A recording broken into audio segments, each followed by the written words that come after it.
Pagi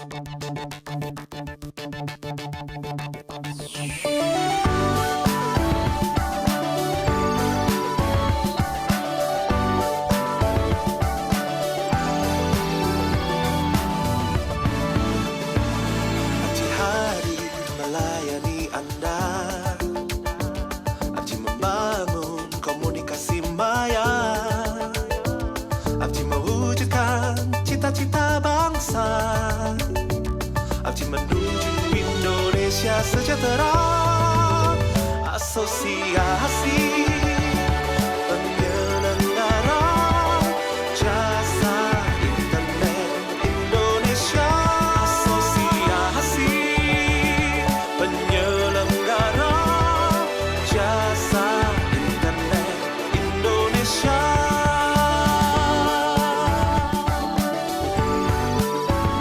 Baik, selamat siang para pemirsa dan selamat datang dalam edisi ketiga webinar ABJI Inspiring Series. Pandemi yang sedang melanda dan kemajuan teknologi membuat penggunaan data dalam ekonomi digital menjadi sangat penting dan penentu dalam strategi kunci dan kebijakan pemerintah untuk keluar dari resesi ekonomi. Pemerintahan Jokowi juga telah memperlihatkan komitmen untuk digitalisasi berbagai sektor guna memperkokoh daya saing perekonomian nasional. Lalu data sebagai the new oil memerlukan governance yang baik supaya bermanfaat positif bagi para stakeholders, dan seperti kita ketahui rancangan undang-undang PDP Personal Data Protection ditargetkan dapat disetujui menjadi undang-undang dalam tahun ini.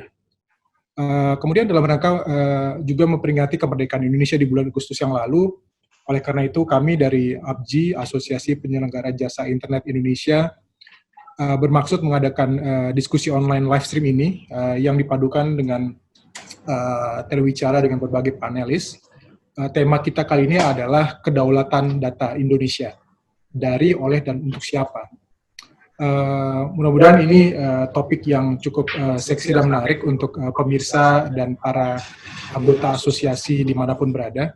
Acara ini diharapkan menjadi sebuah ajang diskusi, tukar pikiran, perspektif, dan agenda yang kompleks dari berbagai stakeholders, termasuk asosiasi terkait teknologi dan data, serta para konsultan bisnis, lalu juga praktisi hukum.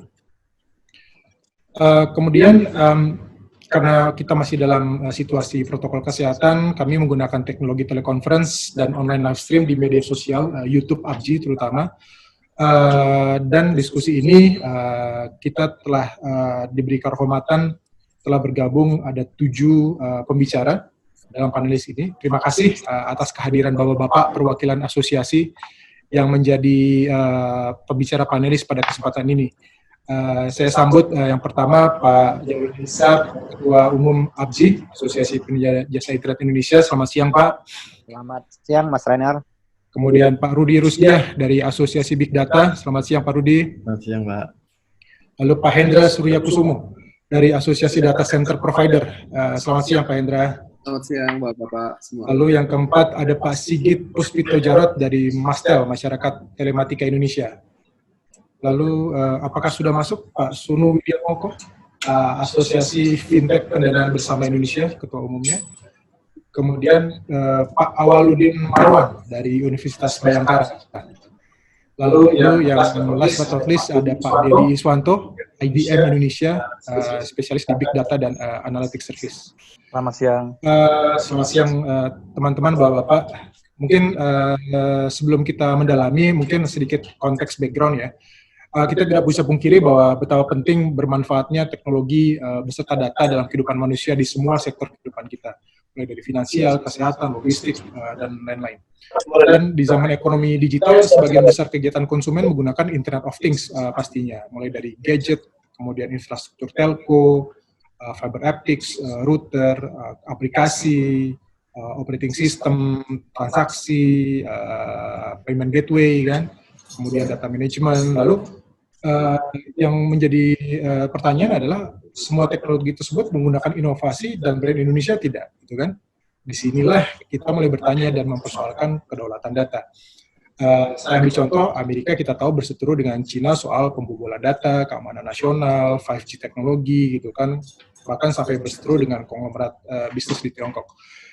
Dan beberapa dari kita juga di asosiasi telah dipanggil untuk berdiskusi dengan Komisi DPR perihal RUU PDP. Dan banyak sekali yang bisa kita diskusikan, tapi karena keterbatasan waktu kita hanya fokus kepada hal yang membuat kita bertanya, apakah kita berdaulat atas data kita sendiri? Kalau saya pelajari mengenai kompleksitas data, kemudian ada life cycle penggunaannya dan economics of data, ada yang kita tahu yang namanya data demokrasi, privasi pada pemilik data tersebut, kemudian ada menggunakan data dalam kegiatan ekonomi digital, ada data storage dalam maupun luar negeri, ada data transfer atau exchange, itu bisa cross sector, cross border, cross jurisdiction gitu kan. Lalu ada pemrosesan data menggunakan artificial intelligence, analytics engine.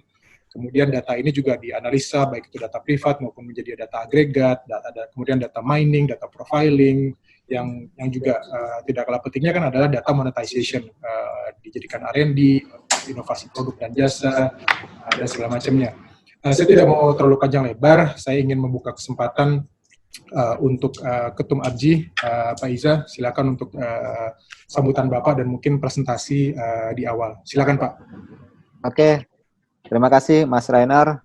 Bismillahirrahmanirrahim. Assalamualaikum warahmatullahi wabarakatuh. Selamat siang, salam sejahtera buat semuanya. Om Swastiastu, Nama Budaya.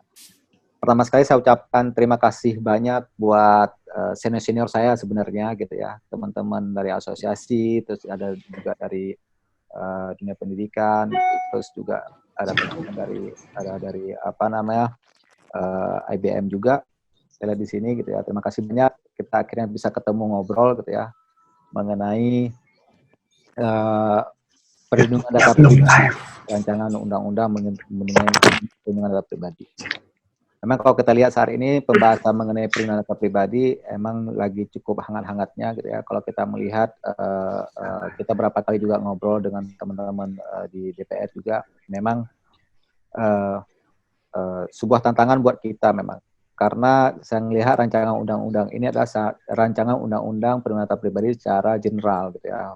Berbeda di negara, contohnya kita lihat di negara Amerika yang rancangan undang-undang perlindungan data pribadi itu adalah seperti sektoral. Jadi kita kurang lebih hampir sama seperti di negara Eropa yang sistemnya adalah sistem secara general. Jadi untuk singkat waktu, saya akan coba share dulu beberapa presentasi saya. Minta tolong host bisa tolong di-share.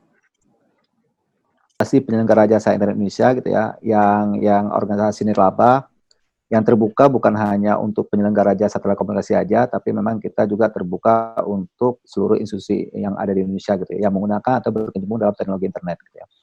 Jadi kalau kita melihat misi ABJI gitu ya, ada beberapa banyak misi ABJI di sini, salah satunya membantu para anggota ABJI juga dalam menyediakan jasa internet yang berkualitas bagi masyarakat Indonesia gitu ya, dengan beberapa program untuk penetrasi internet. Terus juga bagaimana memasyarakatkan internet dalam menunjang pengembangan sumber daya manusia di Indonesia, dan juga bagaimana mendukung terciptanya peluang bisnis buat pengusaha Indonesia gitu ya, melalui penyediaan sarana informasi dan komunikasi global. Dan juga ABJI punya misi bagaimana membantu pemerintah dalam usaha pemerataan ekonomi tanah air gitu ya, melalui kesempatan akses terhadap informasi dan komunikasi secara merata di seluruh pelosok Indonesia. Dan juga membantu para anggota khususnya anggota penyedia penyelenggara untuk menyediakan sumber-sumber informasi mengenai Indonesia, dan juga meningkatkan partisipasi masyarakat Indonesia dalam kerjasama internasional. Oke, next-nya, nah anggota ABJI saat ini kurang lebih berjumlah kurang lebih sekitar 500 penyelenggara jasa telekomunikasi yang tersebar di seluruh Indonesia, dan juga lebih dari 1.500 instansi atau korporasi yang terhubung dengan internet. Jadi kalau kita lihat ABJI ini satu-satunya asosiasi yang ditunjuk oleh AFNIC yang di Australia untuk distribusi IP yang ada di Indonesia gitu ya. Jadi makanya kalau kita lihat semua penyelenggara menjadi anggota ABJI karena memang distribusi IP di Indonesia itu dipegang oleh ABJI. Nah, next-nya, kalau kita melihat dari perlindungan data pribadi, gitu ya, kita bisa melihat bahwa premisnya itu adalah perlindungan data pribadi adalah perlindungan kepentingan konsumen sekaligus memberikan manfaat ekonomi. bagi industri Indonesia, khususnya sektor telekomunikasi pada era digital ekonomi saat ini. Jadi data pribadi ini memang sangat berpengaruh untuk memberikan manfaat ekonomi yang cukup besar juga bagi industri di Indonesia.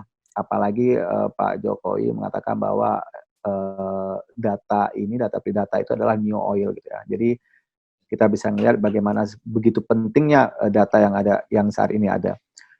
Dan juga perlindungan data pribadi mendorong atau memperkuat posisi industri telekomunikasi Indonesia sebagai pusat bisnis terpercaya gitu ya. Jadi dengan begitu banyak data yang saat ini ada di Indonesia, dan itu menjadi sebuah tolak ukur bagi industri telekomunikasi yang ada di Indonesia. Nah, ABGI sebagai stakeholder dalam industri telekomunikasi sangat berkepentingan atas adanya pengaturan dan regulasi mengenai perlindungan data pribadi ini. Jadi karena ABGI anggotanya bisa kita lihat dari 500 penyelenggara dan kurang lebih 1.500, jadi ABGI sangat mempunyai sebuah kepentingan yang besar bagaimana industri ini juga bisa tetap berjalan baik gitu, dengan regulasi mengenai bagaimana perlindungan data pribadi itu cukup aman di Indonesia. Nah, kalau kita melihat dari sisi perspektif siapa yang paling butuh perlindungan gitu ya, di sini adalah yang kita melihat yang pertama sekali ada pemilik data pribadi gitu ya.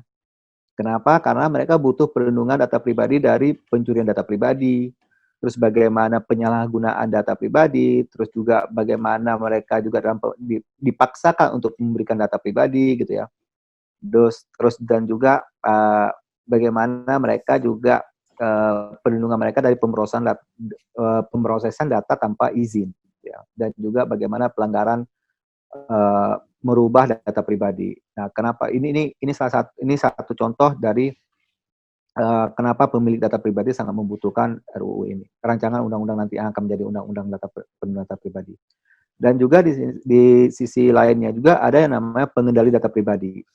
Nah, pengendali data pribadi ini juga mereka butuh perlindungan dari kriminalisasi akibat salah tafsir dalam hal kewajiban mencegah data pribadi diakses, gitu ya. Dan juga kerugian akibat belum adanya standar pengamanan yang resmi. Jadi kalau kita melihat sekarang, pengendali data pribadi juga banyak sekali yang namanya isu-isu mengenai pembocoran data. Which is itu dilakukan karena kalau kita melihat dari sebuah pengendali data pribadi, kita sangat yakin pengendali data pribadi di Indonesia ini mempunyai standar yang cukup bagus atau SOP yang bagus gitu ya dalam mengolah data tersebut gitu ya. Tapi ada orang-orang di dalam yang mencoba untuk membocorkannya keluar. Gitu. Nah, dan juga mengenai kedaulatan data, gitu ya. Kedaulatan data ini adalah bagaimana perlindungan ini dari transfer data pribadi keluar wilayah NKRI yang menyebabkan tidak adanya kontrol atas data tersebut. Gitu. Jadi memang salah satu konsen ABGI kemarin itu adalah salah satu pasalnya mengenai transfer data pribadi keluar wilayah NKRI. Ya, ini juga yang sangat perlu konsen kita untuk diatur di rancangan undang-undang nanti. Oke, nextnya kondisi di Indonesia gitu ya. Jadi kalau kita melihat kondisi di Indonesia sekarang ini, berbagai insiden kebocoran data sudah sering banget terjadi gitu ya.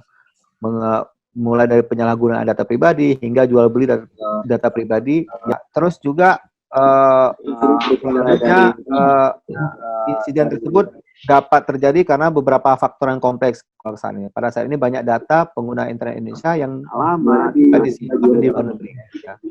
Terus juga dimiliki dan dimanfaatkan secara ekonomi oleh pihak asing tanpa ada benefit bagi kepentingan bangsa Indonesia secara maksimal. Jadi data yang sudah ada di Indonesia terus disimpan di luar negeri, diolah di luar negeri, sehingga dan kepentingannya sama sekali benefit ke bangsa Indonesia sama sekali tidak ada. Sedangkan data tersebut adalah milik bangsa Indonesia. Dan dalam hal ini bangsa Indonesia sangat dirugikan secara ekonomi, termasuk dilemahkan pertahanan dan keamanannya. Gitu ya. Kalau kita bicara tadi Pak Jokowi bilang bahwa data adalah new oil gitu ya. Maka kita bertanya new oil itu yang dari sisi mananya kalau memang data ini selalu diolah di luar negeri dan juga nah, dan juga kondisi tersebut yang dapat terjadi bukan hanya masalah infrastruktur seperti undang-undang, tapi juga karena kurangnya kapasitas industri dalam mengakomodasi kebutuhan dari para pengguna. Dan selain itu juga faktor teknologi juga berperan dalam setiap kasus yang terjadi.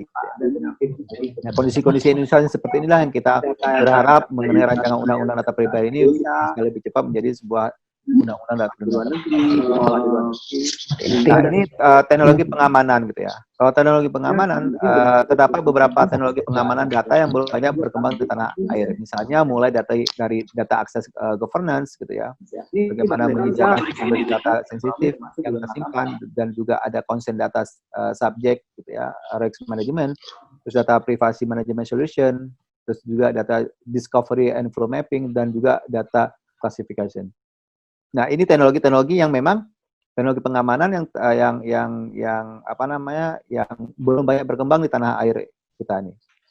Kita harus bisa bagaimana teknologi pengamanan itu mulai dari beberapa poin yang saat ini ada gitu ya di slide ini adalah dimulai dari apa namanya, contohnya aja kalau kita lihat consent data subject rights management gitu ya. Bagaimana mengolah persetujuan pelanggan dan karyawan serta menegakkan hak mereka atas data pribadi yang mereka bagikan gitu ya. Nah, ini juga harus konsen juga. Nah, ini paling tidak di rancangan undang-undang nanti ini adalah teknologi pengamanan, walaupun di undang-undang tidak bicara teknis, tapi paling tidak undang-undang itu mengatur lebih ke arah sana juga. Nah, multi stakeholder perlindungan data pribadi gitu ya. Kalau kita lihat ini sangat beririsan semuanya. Mulai dari aparat penegak hukum gitu ya, atau badan atau instansi terkait, terus ada kementerian, terus juga ada industri teknologi dan telekomunikasi, dan juga ada masyarakat gitu ya. Dan ini saling sangat terkait gitu ya. Jadi kalau kita lihat bahwa negara Indonesia adalah negara yang cukup besar wilayahnya gitu ya, dengan jumlah penduduk yang cukup besar juga gitu ya. Indonesia memerlukan pendekatan multi stakeholder dalam merealisasikan serta menjalankan perlindungan data pribadi ini. Jadi mulai dari hak individu untuk kontrol penuh penggunaan data pribadi, terus kemajuan industri sebagai pengendali data pribadi, dan sampai juga kedaulatan data milik Indonesia agar tetap digunakan untuk masalah bangsa Indonesia. Oke, next-nya mengenai kesimpulan penutup gitu ya. Kita juga dari ABJI sudah memberikan DIM ke sana gitu ya. Konsen kita memang di beberapa pasal, khususnya di pasal untuk mengenai data milik orang Indonesia tetap harus ada di Indonesia gitu ya. Karena kalau memang kita anggap transfer data ke luar negeri, ini juga harus dipikirkan lagi transfer data ke luar negeri secara aturannya seperti apa. Sedangkan secara aturannya masing-masing negara itu mempunyai sebuah undang-undang perlindungan data pribadi sendiri gitu ya. Dan juga kita juga berharap memang kemarin juga DPR sudah melibatkan beberapa pihak gitu ya dalam rancangan undang-undang ini gitu ya. Intinya untuk kedaulatan bangsa Indonesia gitu ya, kita sangat diperlukan upaya yang holistik melibatkan seluruh sektor yang berkepentingan gitu ya. Jadi bukan hanya satu sektor aja, tapi banyak sektor yang berkepentingan untuk perlindungan data pribadi ini gitu ya. Dan juga bagaimana kemarin itu kita juga sempat membahas di beberapa pertemuan juga gitu ya, bahwa untuk menjaga, sebenarnya dengan kita menjaga kedaulatan data pribadi gitu ya, kita juga akan menjaga traffic internet Indonesia yang memang tidak keluar juga gitu ya. Makanya kita harap bagaimana caranya kalau kita lihat sekarang beberapa data pribadi yang ada milik Indonesia itu, mungkin saya nggak akan menyebut satu persatu, tapi banyak sekali data-data kita, terutama data-data mengenai masyarakat Indonesia itu masih disimpan di luar negeri gitu ya. Itu kita pungkiri juga gitu ya.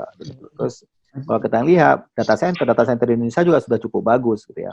Data center Indonesia juga sudah cukup bagus gitu ya, fasilitasnya dan juga cukup bagus gitu ya. Dan harusnya tidak ada sebuah isu lagi untuk data milik orang Indonesia tetap berada di dalam Indonesia. Oke, itu aja. Terima kasih. Mas Renner, itu aja. Terima kasih semuanya. Assalamualaikum warahmatullahi wabarakatuh. Waalaikumsalam. Ada banyak hal yang bisa kamu lakukan untuk bantu atasi pandemi virus corona. Jaga jarak aman 1 meter agar terhindar dari penularan virus. Seringlah mencuci tangan dan hindari menyentuh wajah. Lakukan kegiatan belajar, bekerja, beribadah, dan transaksi keuangan dari rumah. Kelengkapan layanan BNI akan memudahkan transaksi keuangan. Bersama, kita pasti dapat atasi pandemi virus corona. Pesan ini disampaikan oleh BNI. Baik, terima kasih Pak Ketum. Berikutnya kita masuk ke sesi tanya jawab dengan para panelis. Untuk itu saya ingin merefresh sedikit nih bahwa apa yang akan kita diskusikan itu soal kompleksitas dan life cycle economics of data, mulai data demokrasi, kemudian data pada saat kegiatan ekonomi digital, transaksi, data storage, data transfer atau data exchange, data proses menggunakan artificial intelligence, analytics engine, kemudian ada data analytics, baik itu private maupun aggregate, yang kemudian data itu di mining, kemudian untuk profiling, dan juga untuk data monetization. Saya rasa flow ini masih align dengan apa yang barusan dipresentasikan oleh Pak Ketum. Saya ingin membuka pertanyaan kembali ke Pak Ketum sedikit nih, Pak Iza, mengenai ini Pak, pentingnya sosialisasi. Kan tadi Bapak bilang bahwa DPR sedang dengan seluruh energi mereka mencoba untuk merundingkan ini. Tetapi kita lihat juga di masyarakat nih masih banyak di luar sana yang belum paham nih pentingnya kedaulatan data pribadi mereka gitu. Kalau saya search Google gitu ya, saya dengan gampangnya saya dapat temukan IKTP, paspor, akta, kartu tanda prajurit, dan macam-macam gitu.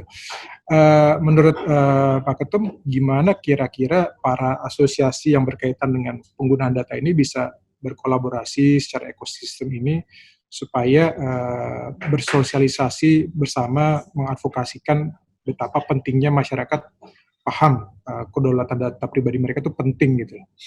Silakan Pak. Oke, terima kasih Mas Rainer. Nah, benar, saya juga melihat bahwa kalau kita nge-search nama orang aja gitu ya, ataupun data-datanya memang di internet masih cukup banyak juga gitu ya, apa namanya. Nah, ini kembali lagi, sebenarnya gini, perlindungan data pribadi itu bukan, kalau memang nanti undang-undang sudah selesai gitu ya, mengenai perlindungan data pribadi ini juga kembali lagi ke diri kita sendiri gitu ya. Bagaimana kita juga harus, bukan hanya undang-undang, nanti undang-undang PDP selesai, perlindungan data pribadi selesai gitu ya, dan semua perlindungan data pribadi berjalan baik, tidak juga. Ini kembali lagi ke individu masing-masing gitu ya. Apakah kita dengan mudah memberikan data pribadi kita ke orang luar gitu ya, gitu. Karena saya juga kadang-kadang kita ditelepon gitu ya, ya dari beberapa contohnya misalkan kartu kredit atau apa, mereka mencetak data pribadi, apakah itu dijamin telepon itu dari apa namanya, dari sebuah institusi yang bisa dipertanggungjawabkan juga kan gitu loh. Nah, ini kembali lagi gitu loh. Jadi dari sisi diri kita sendiri, untuk masyarakat juga, personal juga, mereka harus menjaga data pribadi mereka sendiri. Contohnya tidak segampang itu memberikan data-data pribadi ke publik gitu ya. Contohnya aja kita sangat gampang memberikan data pribadi, contohnya ke sosial media gitu ya. Kita sangat rajin mengisi data pribadi kita dengan lengkap, tanggal lahir dan semuanya gitu ya, alamat dan semuanya gitu kan gitu loh. Nah, data pribadi ini bukan hanya menyangkut juga data pribadi milik sendiri kalau kita lihat, tapi juga terjangkut juga mengenai data dari kalau kesehatan dari sisi medis gitu ya. Terus juga mengenai data kalau di banking mengenai rekening bank gitu ya. Dan juga banyak, belum lagi data-data mengenai perjalanan kita gitu ya. Kalau kita sekarang perjalanan kita kan bisa kalau kita menggunakan Google Map, mereka tahu semua perjalanan kita dari mana, dari mulai kita aktivitas kita mulai dari bangun tidur gitu ya, sampai kita sampai di kantor, sampai kita ke rumah pun mereka tahu gitu. Nah, sebenarnya kalau kita ambil dari sisi bisnis yang seperti ekonomi, dari sisi saya paparkan tadi gitu ya, ini merupakan sebuah big data yang cukup besar gitu ya, yang bisa digunakan oleh pihak luar gitu ya. Jadi kita biasa makan apa dan semuanya apa gitu ya. Jadi sebenarnya perlindungan data pribadi bukan hanya nama, alamat, nomor telepon, EIK dan semuanya, termasuk juga rute perjalanan kita gitu ya. Ini behavior Pak ya, behavior kita, apa yang kita lakukan gitu kan. Ini kan sangat juga privasi kan gitu loh. Kalau dulu sebelum zamannya smartphone dan semuanya gitu ya, privasi itu sangat bisa kita terjaga gitu ya, sangat terjaga gitu privasi kita gitu ya. Tapi kadang-kadang sekarang kan juga enggak gitu. Dan tanpa kita sengaja, kita sendiri yang membocorkan data pribadi kita. Kita sendiri yang membocorkan kebiasaan kita tuh apa gitu ya. Sehingga mulai dari situ bukan hanya digunakan untuk sisi ekonomi, untuk sisi kejahatan juga bisa digunakan gitu ya. Posisi si A di berapa gitu ya, dia parkir di mana atau apa, dia posisi di gedung apa dan semua. Untuk dunia kejahatan mereka bisa mantau juga, oh ini kebiasaannya begini, dia pergi kantor jam segini, pulang kantor jam segini, dia segini di sini, ataupun oh ternyata orang tersebut posisinya masih ada di luar gitu ya gitu, belum ada di rumah. Nah, kadang-kadang kita yang sering memposting di sosial media kegiatan-kegiatan sehari-hari yang yang akhirnya kita bisa juga, akhirnya orang-orang yang tidak bertanggung jawab dari sisi kejahatan juga bisa membaca rutinitas kita sehari-hari gitu ya. Nah, jadi paling tidak kita bersama teman-teman asosiasi di sini ya bisa bersama-sama mengkampanyekan bahwa ya mulai dari diri kita sendiri dulu untuk menjaga keamanan data pribadi kita. Betul. Seharusnya data-data sensitif tersebut bisa diakses hanya untuk penegakan hukum, Pak ya, misalnya untuk investigasi gitu kan, bukan untuk kejahatan. Tapi karena kita dengan ada sosial media kan, kita gampang memberikan ya, betul. Pak, tadi Bapak bilang di presentasi sebelumnya bahwa Bapak yakin bahwa para pemain industri ini secara teknologi sudah mumpuni lah ya, sudah baik. Tapi pertanyaan saya adalah para pemain dengan level bisnis mereka yang berbeda-beda, mulai ada yang startup, ada yang konglomerasi, ada yang entrepreneur, ada yang multinational companies. Dari sisi bisnis prosesnya mereka untuk comply atau patuh terhadap peraturan yang dituangkan dalam RUU ini, Pak Izan ngeliatnya bagaimana nih kesiapan mereka? Ya, kalau kita lihat dari ini kan mereka masuk dalam pengolahan data kayak gitu ya. Jadi mereka pengolahan data itu kita yakin teman-teman perusahaan-perusahaan besar juga, e-commerce besar gitu ya gitu. Terus saya yakin mereka sudah punya SOP yang cukup kuat juga gitu ya untuk bagaimana menjaga data mereka, karena kan ini isu besar juga kalau memang data itu bocor keluar. Tapi juga memang dilihat beberapa kejadian tapi ada oknum yang membocorkan data ini keluar gitu ya gitu. Nah, ini juga yang harus dilindungi juga gitu loh. Jadi dari sisi pengolahan data juga harus diberikan perlindungan, bukan hanya saja dari si pemilik data. Nanti akan terjadi jalur hukum yang secara personal mereka masuk dari sisi jalur hukum. Tapi perlindungan data pribadi juga harus bisa melindungi si pengolah data tersebut gitu ya. Dengan beberapa hal yang akan terjadi nantinya gitu, Mas Renar. Oke, terima kasih Pak Ketum. Sekarang aku pengen beralih ke Pak Sigit Puspito dari Mastel. Selamat siang, Pak. Ya, selamat siang. Pertanyaan saya begini, Pak, mengenai data itu, kalau kita ngomong teknologi provider, telco provider, itu ujung-ujungnya yang kita tahu kan banyak yang mayoritas sahamnya juga oleh asing gitu ya. Itu nanti hubungannya dengan dividen. Kemudian ada juga kita bicara mengenai dependensi teknologi gitu ya. Sekarang aja mau beralih ke 5G gitu. Yang saya ingin tanyakan di sini adalah ada dua sih. Pertama, di kondisi new normal sekarang ini, menurut Mastel, apakah dengan digital life seperti sekarang ini RUU PDP menjadi lebih cepat untuk disahkan? Yang kedua, pertanyaan saya adalah kita melihatnya itu perlindungan data pribadi masih bersifat parsial, tersebar di berbagai sektor, masing-masing punya pendekatannya dan perspektifnya masing-masing.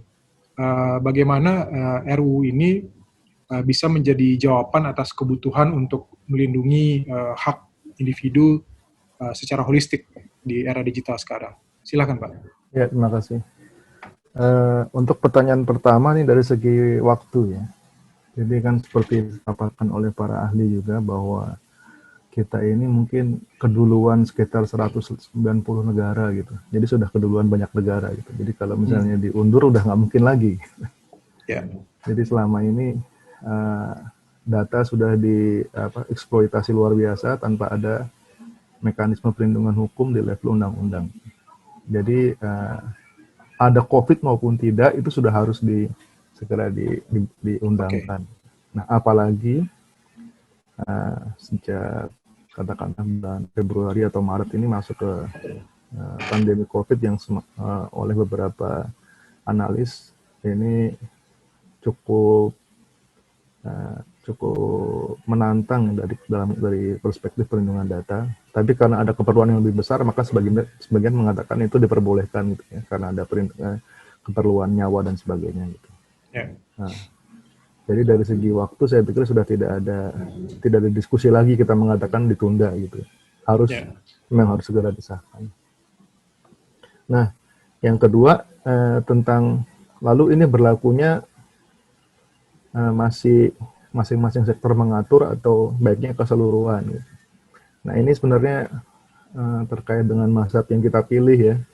Kalau misalnya kita melihat ke GDPR, kan GDPR itu satu berlaku untuk semua sektor. Gitu. Ada juga negara yang dia masing-masing sektor dipersilakan untuk mengatur sendiri.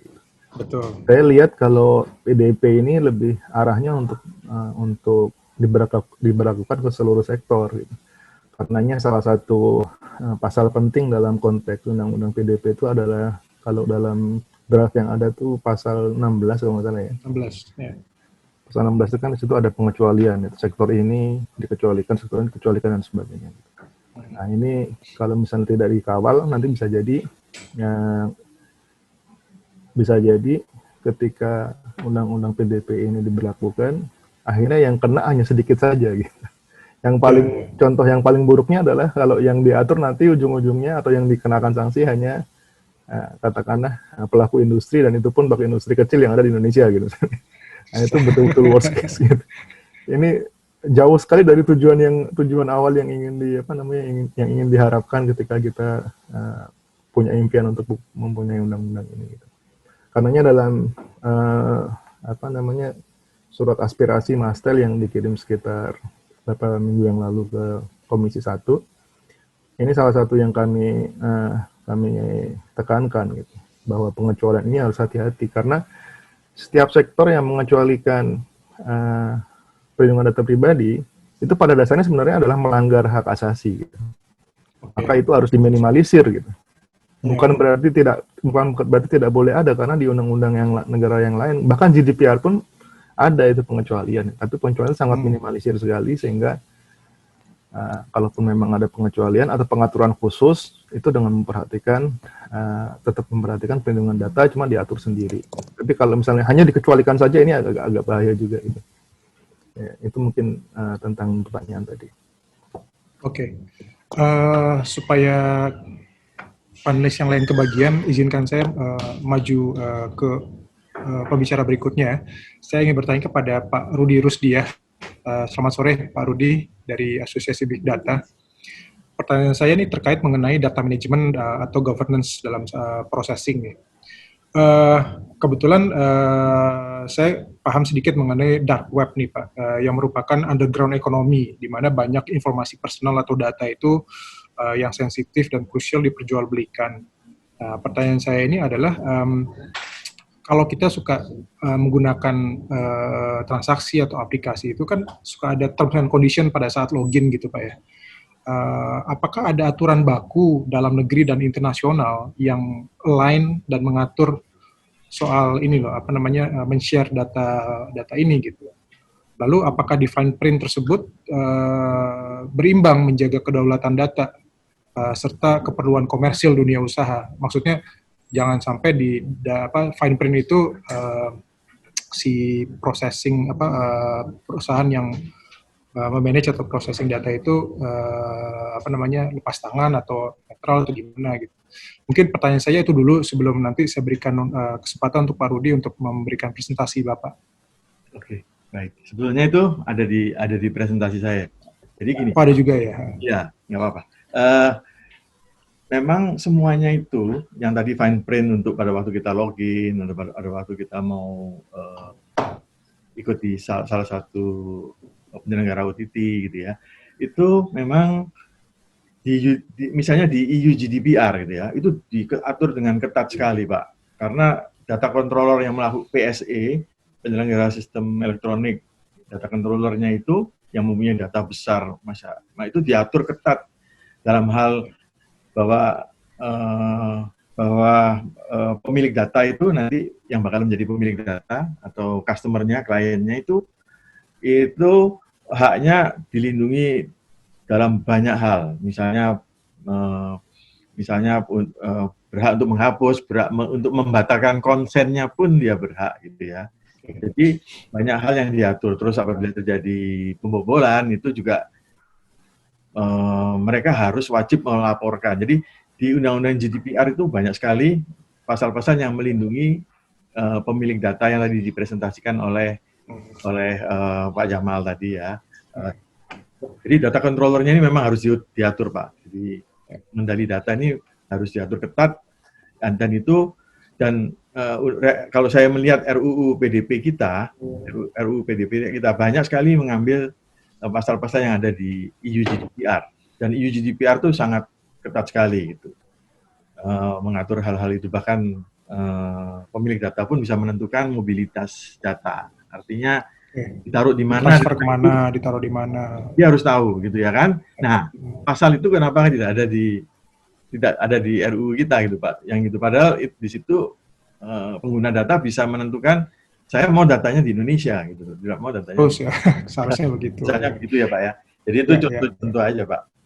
Betul, saya tanya ini karena terkadang kita sebagai konsumen umum atau orang-orang awam suka take it for granted gitu ya, di scroll aja, yes gitu, oke gitu kan. Nah, dan kalau tidak ada peraturan Pak, kalau tidak ada peraturan, kita terpaksa, kalau kan kebanyakan kita mau ikut jasa suatu bank misalnya, kita mau jadi nasabah satu bank atau mendapatkan kredit. Jadi mau nggak mau terpaksa ya kita harus scroll dan yes gitu, agree gitu Pak ya, agree gitu. Mana bisa kita tidak agree? Kalau kita tidak agree ya kita tidak bisa dapat kredit, tidak bisa mengikuti pelayanan dari itu. Jadi seakan-akan itu dipaksakan itu. Di GDPR memang itu hak-hak konsumen tuh yang bagus itu bisa membatalkan itu, tadi bagus sekali. Jadi boleh saja dia agree, tapi nanti kalau dia nggak setuju ya dia batalin aja. Bisa masih tetap, dan itu harus diikuti oleh data controllernya gitu. Ya. Oke, Pak, karena waktu kita terbatas, ingin juga memberikan kesempatan untuk teman-teman yang lain. Saya mungkin mempersilakan Bapak, saya tahu Bapak ada presentasi yang sudah disiapkan, mungkin 5-10 menit Pak, silakan Pak. Boleh, kalau diperkenankan. Ya, mungkin tim teknologi bisa mempersiapkan presentasinya Pak Rudi dari Abdi. Quo Vadis, judulnya Quo Vadis Kedaulatan Data.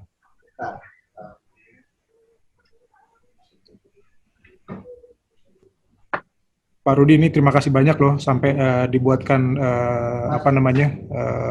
yang customize. Pak moderator, mungkin gini aja Pak, biar semuanya biar semuanya mendapat giliran, saya terakhir aja juga nggak apa-apa. Gitu. Oh, Bapak nggak apa-apa, terakhir. Nggak apa-apa, saya terakhir aja. Nggak apa-apa ya? Supaya yang lainnya mendapatkan kesempatan. Gitu, kan? Oke, kalau gitu teman-teman tech kita pending dulu. Pak Rudi boleh belakangan aja nanti presentasinya. Ya, saya belakangan. Oke, terima kasih Pak Rudi. Kita lanjut kepada sesi berikutnya. Saya ingin bertanya kepada Pak Hendra. Pak Hendra Surya Kusuma masih bersama kami? Masih, Pak. Masih. Baik. Pak Hendra dari Asosiasi Data Center Provider, pertanyaan saya mengenai data storage dan data control nih Pak. Dari data yang saya baca, Singapore Data Center itu sudah T458 certified. Kemudian cloud service mereka nilai bisnisnya itu di Indonesia ya kalau nggak salah nilainya sekitar 20 billion US dollar gitu. Lalu faktor utama bisnis layanan cloud itu adalah aplikasi, business decision making, customer value, kemudian defense atau security dari data tersebut. Nah, pertanyaan saya yang pertama adalah bagaimana pandangan dari bisnis data center untuk meningkatkan kepercayaan customer, baik itu pribadi, korporasi, startup, untuk menggunakan cloud dan data center domestik gitu supaya datanya itu ada di NKRI. Pertanyaan saya ada 3, tapi pertanyaan itu 1 dulu deh Pak. Silakan Pak. Baik Pak, terima kasih. Mungkin sedikit penjelasan mengenai ID Pro Pak ya. Jadi dari sedemikian banyak asosiasi yang ada di sini, mungkin kami yang paling muda. Kami baru 2016 bulan Juni Pak didirikan. Itu dengan tujuan sebenarnya untuk menjadi mitra strategis pemerintah. Agar bisa, boleh dinyalakan videonya kalau boleh. Oke, sebentar Pak. Ya, ini kan karena untuk di YouTube ya. Oke, baik Pak. Jadi santai nggak apa-apa ya Pak? Nggak apa-apa, santai aja. Ya, jadi kami mendirikan ini sebenarnya tujuan awalnya adalah untuk meningkatkan kualitas data center yang ada di Indonesia Pak.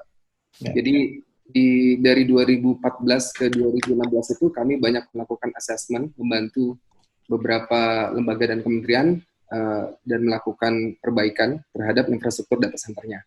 Jadi anggota kami ini saat ini ada 9 Pak. Jadi yang hampir semua pemain data center besar ada di naungan kami. Jadi kalau tadi terkait pertanyaan Bapak mengenai apa sih yang membuat kira-kira para pengguna itu bisa lebih confident menggunakan data center di Indonesia, sebagai gambaran Pak, penyedia data center yang ada di naungan ID Pro ini, baik secara kapasitas, juga keamanan fisik maupun keamanan logik, itu sudah sangat siap untuk mendukung ekosistem digital Indonesia ya Pak.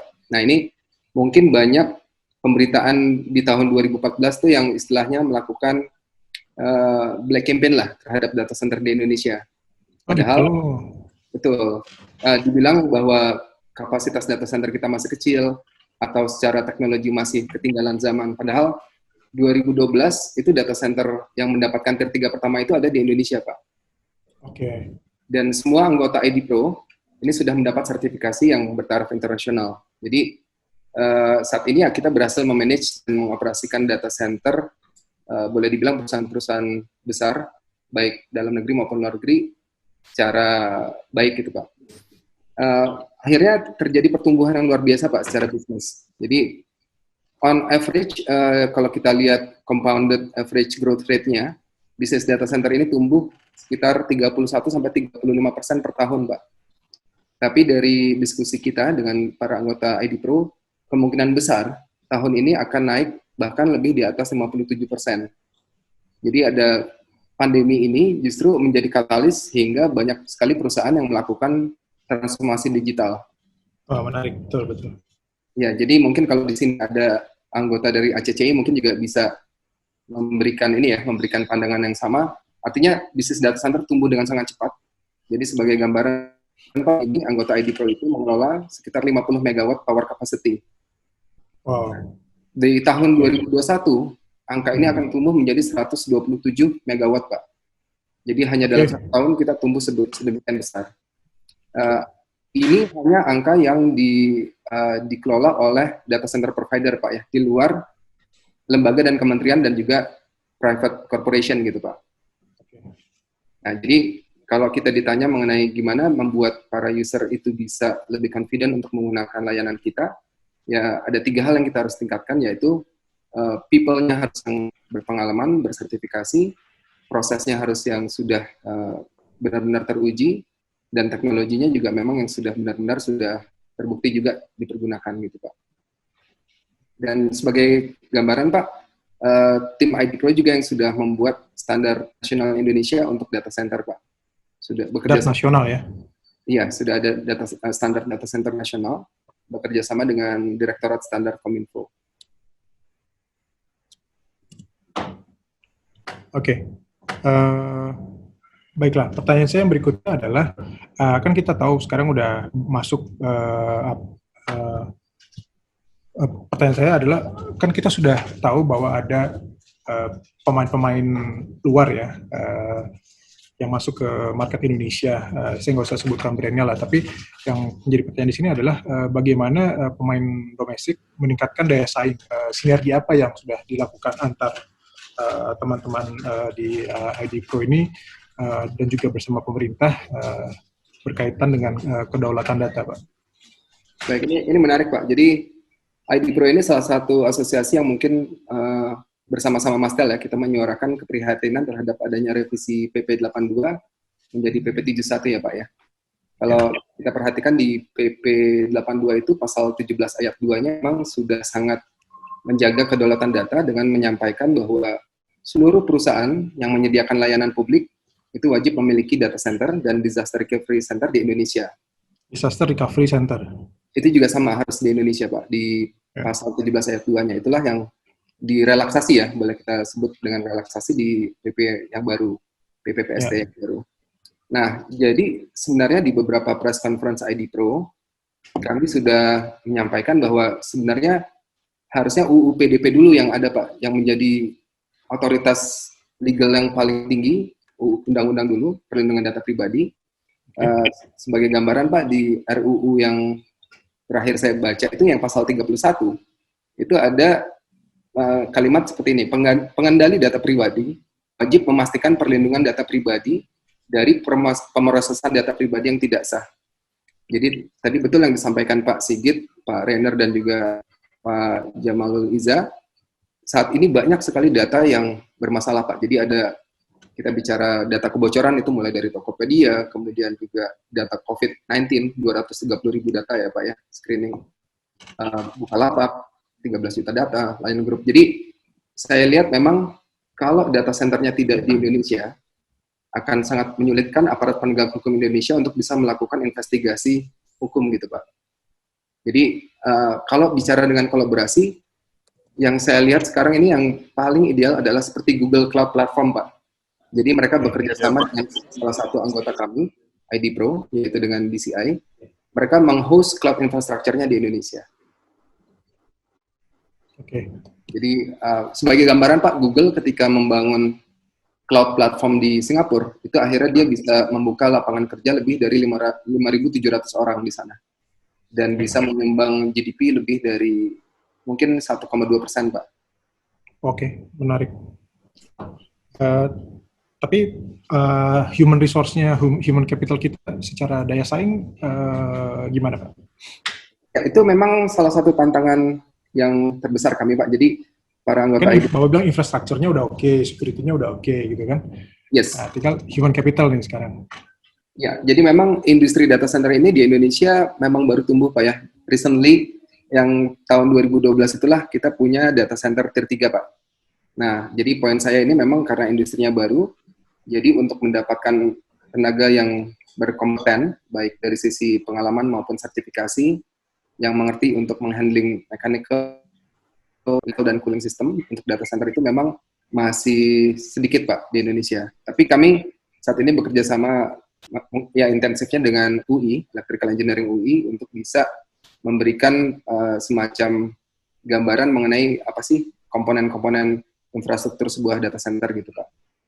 Ya, karena kalau tadi sudah berada di NKRI, teknologinya juga mungkin NKRI, tapi kalau yang kontrol, yang megang expat juga nggak full daulat gitu mungkin ya. Betul, betul. Nah, jadi kalau ya, pertanyaan saya berikutnya, kan tadi pembicara yang lain sudah banyak mengenai data security, kemudian data management. Nah, pertanyaan saya adalah dari teman-teman di iPro sendiri melihatnya data yang sekarang sudah kita gunakan ini sudah memberikan domestic economic benefit belum? Oke, ini pertanyaan yang agak sulit dijawab Pak ya. Tapi memang saya lihat sebelum menjawab itu mungkin harus ada semacam visi strategis besar dulu dari pemerintah untuk memberikan gambaran kita nih TIK Indonesia mau dibawa kemana Pak. Itu satu dulu ya. Jadi setelah kita clear terhadap visi besarnya itu, mungkin nanti lebih memudahkan kita untuk melakukan alignment terhadap perangkat regulasi yang nanti akan dikeluarkan Pak. Jadi misalnya dari Undang-Undang PDP, kemudian ada Undang-Undang Keamanan dan Ketahanan Cyber, turunannya jadi PP 71 dan lain-lainnya, itu harus ada alignment. Nah, dari alignment itulah akhirnya kita bisa memberikan gambaran yang clear terhadap perlindungan data pribadinya dulu ya Pak ya. Kalau terkait pertumbuhan ekonomi dikaitkan dengan data, saya lihat memang ada korelasi positifnya Pak, tapi mungkin secara numbers saya juga belum bisa memberikan jawaban ya. Tapi sebagai gambaran, ketika masyarakat kita sudah semakin mendigital, pada akhirnya data center sebagai hulu dari IT ecosystem, ya kami akhirnya bertumbuh kembang gitu Pak, para anggota ID Pro ini. Ya, ya. Ya, karena kan banyak beberapa brand-brand besar yang menerbitkan social impact dari bisnis mereka gitu kan. Which is bisnis mereka kan based on data gitu ya. Seharusnya nanti ke depannya mungkin bisa kelihatan data ini domestic benefitnya seperti apa ya. Mudah-mudahan nanti kita bisa mengetahui secara praktikal dan detail seperti apa bisnis data di Indonesia ini. Baik, terima kasih Pak Hendra. Aku lanjut kepada Pak Awaludin. Selamat sore Pak Awaludin. Masih bersama kami? Rainer, siap. Oke. Tadi saya barusan dapat info katanya mau presentasi Pak. Iya Pak, mohon izin. Sudah disiapin belum ya sebentar? Teman-teman teknologi sudah memiliki deck-nya. Saya sudah dijadikan co-host sehingga saya bisa presentasi. Oke, bisa. Mendingan gitu, mendingan lebih baik begitu ya. Silakan Pak Awaludin. Terima kasih. Ini sudah bisa dilihat, Bapak? Ya, Silakan Pak. Ya, terima kasih Pak Rainer. Perkenalkan saya Awaludin Marwan, saya ngajar di Universitas Bayangkara. Saya diundang oleh Abji dan sangat berterima kasih bisa bertemu dengan bapak-bapak yang super hebat, senior-senior saya semuanya. Jadi latar belakang pelindungan data pribadi ini kita dorong bukan lagi sekedar urgensi memang, tapi sudah emergensi gitu kan. Dan data-data yang saya sampaikan bapak-bapak semuanya sudah hafal betul bagaimana kebocoran data pribadi itu, kebocoran data terutama itu sangat banyak kasusnya. Kalau kita 1 jam berdiskusi di sini, ada 210.000 kasus yang terjadi kebocoran data di dunia berdasarkan Veronis, perusahaan cyber data security. Kemudian kerugiannya cukup banyak dan sayangnya masyarakat kesadarannya cukup rendah, dan saya juga cukup kagum dengan bapak-bapak di dunia industri yang memiliki kewaspadaan dan kesadaran yang cukup tinggi. Ketika saya melakukan diskusi dengan masyarakat, mahasiswa, wartawan, dan NGO misalnya, atau organisasi massa, rata-rata mereka tidak begitu terganggu atau merasa peduli dengan privacy, konsep privacy. Tapi kalau disampaikan konsep tentang kejahatan, data pribadi itu bisa menjadi instrumen kejahatan seperti pelaporan cek rekening atau patroli cyber misalnya, mereka baru ngeh gitu. Jadi data pribadi itu sangat penting dilindungi untuk bisa mencegah kejahatan cyber. Ada satu jurnal Thomas Patterson yang dalam kutip mengkritik Indonesia gitu, bahwa kita memiliki poor cyber legislation dan cyber security awareness. Jadi miskinnya regulasi cyber. Seperti dikatakan oleh Bapak tadi, kita ketinggalan cukup jauh. GDPR walaupun 2016 dan disahkan atau diimplementasikan 2018, tapi dia punya direksi 1995 dan sebelumnya tahun 1980-an.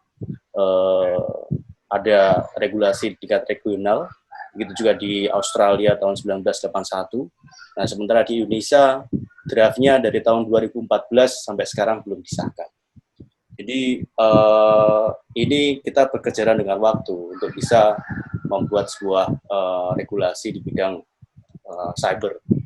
Nah, tetapi catatan yang ingin saya garis bawahi adalah walaupun tidak ada undang-undang perlindungan cyber, undang-undang perlindungan data pribadi, tetapi regulasi atau konten, substansi perlindungan pribadi itu ada di berbagai peraturan perundang-undangan, seperti perbankan dan telekomunikasi, seperti Bapak dan Bapak semuanya berasal, dan apalagi hak asasi manusia, administrasi kependudukan, keterbukaan informasi publik, dan kesehatan.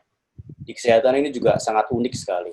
Ketika ada general consent saat kita masuk rumah sakit, kita mendatangi sebuah kesepakatan, saat ada tindakan-tindakan tertentu medis, maka ada kode etik kedokteran yang harus dan juga tersirat di dalam undang-undang kedokteran melakukan informed consent.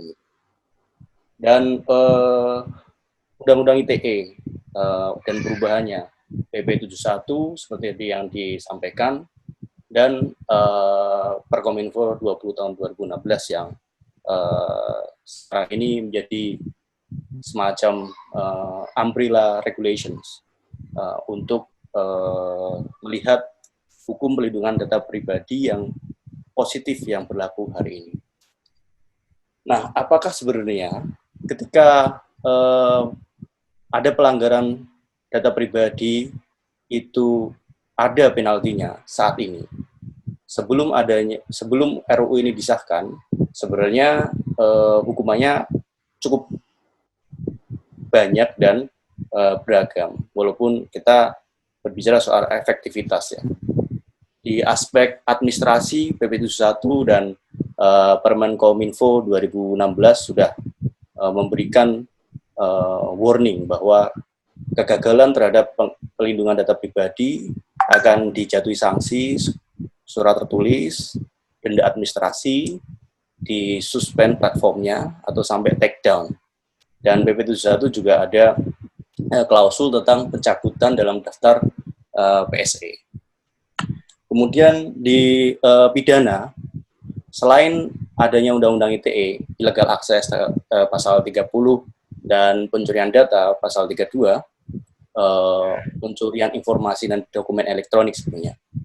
Di KUHP sebenarnya juga tersedia perangkat hukum untuk digunakan melindungi data pribadi, seperti pemalsuan 262, 263, pencurian 262, 363, kemudian penggelapan dan penadahan 378 dan 3480. Dan di beberapa putusan, seperti saya contoh ini, kasus pidana pelindungan data pribadi itu sudah digunakan oleh hakim sebagai dasar untuk memidanakan pelanggaran kejahatan data pribadi menggunakan pasal pencurian. Ini cukup menarik sebenarnya. Kemudian seperti yang kita ketahui, ada beberapa gugatan untuk dilayangkan ke e-commerce karena kegagalan pelindungan data pribadi berdasarkan pasal 26 Undang-Undang ITE. Nah, saya berangkat ke RU hari ini. RU hari ini memang sangat layak diapresiasi dan kita sambut dan kita dorong supaya segera diterbitkan. Walaupun demikian, tidak ada UU yang sempurna. Dan ini adalah catatan dari kami, dari akademisi. Yang pertama, UU ini tidak disebutkan prinsip asas dan doktrinnya. Tidak seperti UU yang lain. Padahal prinsip doktrinis seperti nafas, seperti ruh, filsafat hukumnya itu. Saya sebutnya tubuh tanpa organ gitu. Jadi dia disebutkan di pasal 17 memang di bagian pemrosesan. Tetapi bagaimana itu terrealisasi di pidananya misalnya, di penyelesaian sengketanya, kemudian di administrasinya itu tidak disebutkan bahwa prinsip itu memayungi semuanya. Harusnya prinsip itu ada di dalam kepala yang paling utama, yang paling awal disebutkan dalam sebuah undang-undang. Seperti yang kita ketahui juga RUU ini belum disebutkan otoritas. Sementara otoritas ini perdebatan yang cukup seru karena soal obesitas kelembagaan di tempat kita dan Presiden Jokowi juga sudah membubarkan banyak lembaga, tetapi kita ingin menambah lembaga baru yang kita belum tentu efektivitasnya terjamin gitu. Dan tetapi kita ingin lembaga independen yang benar-benar bisa mengawasi baik itu data yang diproses oleh pemerintah maupun swasta. Soal efektivitas pemenuhan. Nah, di dalam UU ini mulai dari pasal 24, 25 itu menjelaskan beberapa ketentuan yang sangat teknis berupa hari. Misalnya pemberitahuan perubahan data 3 kali 24 jam dan seterusnya dan seterusnya. Nah, ini apakah bisa berjalan secara efektif? Padahal ketika seorang data subjek itu meminta sebuah data di salah satu industri, itu prosesnya bisa sangat memakan waktu lama. Dan 3 kali 24 jam itu apakah bisa direalisasikan? Ini sangat perlu dipertanyakan. Di Malaysia itu pemenuhan subjek data berlaku 21 hari. Di GDPR 30 hari. Dan apakah paling lama 7 kali 24 jam pemenuhan subjek data itu adalah angka yang realistis? Kita perlu risk yang mendalam untuk menjawab itu. Dan saya mengutamakan tentang penghapusan pemidanaan sebenarnya. Jadi kasus Prita, kasus Saiful Mahdi, kemudian banyak wartawan-wartawan yang dikriminalisasi oleh Undang-Undang ITE, dan terakhir kasusnya Baik Nuril, membuat kita banyak belajar tentang bagaimana Undang-Undang ITE itu disalah tafsirkan. Dan kita tidak ingin juga industri nanti malah dikriminalisasikan gara-gara ada undang-undang data pribadi yang ada 7 pasal pidananya yang barangkali itu juga sangat licin untuk ditafsirkan. Oke. Pak, sorry, aku mau bertanya sedikit. Tadi saya perhatikan di slide Bapak itu, pertanyaan saya ada 2 nih Pak, berkaitan dengan 2 slide terakhir Bapak tadi yang catatan itu ya. Pertanyaan saya itu kan ada undang-undang tanpa prinsip, tubuh tanpa organ gitu. Ini sangat menarik sekali nih Pak. Tapi sebelum ke situ, pertanyaan saya itu adalah, kan kita lihat belakangan ini banyak pemain bisnis komersil yang datanya jebol, kemudian alasannya adalah kita menjadi korban gitu. Dari sisi legal, dari sisi pengelolaan data pribadi itu Bapak melihatnya gimana Pak? Iya, yang pertama platform ini memang sebagai korban kejahatan, illegal access ya oleh black hat hacker katakanlah seperti itu. Jadi dia bisa menempuh 2 jalur investigasi mandiri yang harus dilakukan oleh mereka sendiri dan jalur hukum yaitu laporan ke pihak yang berwenang.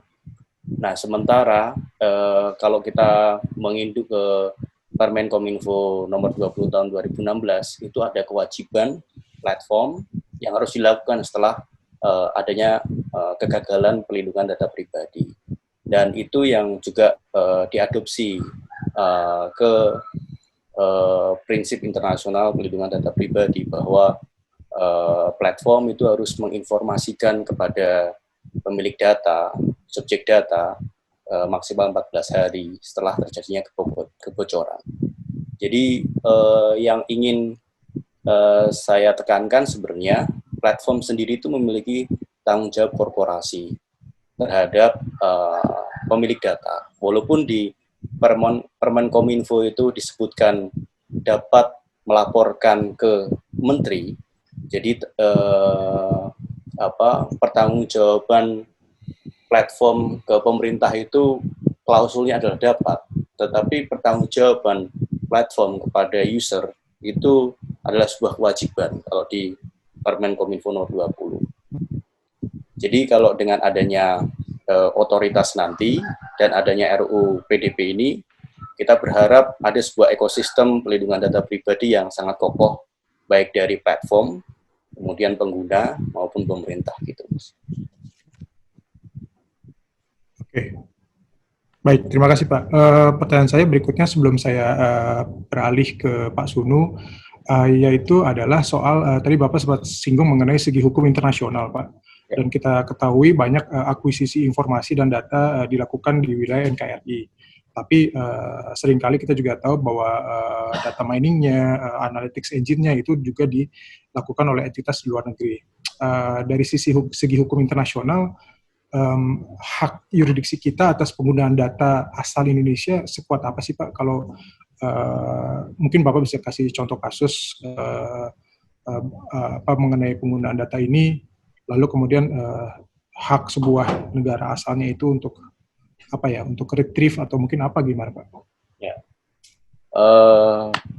Baik, jadi memang penerapan perlindungan data pribadi di masing-masing negara itu sangat beragam.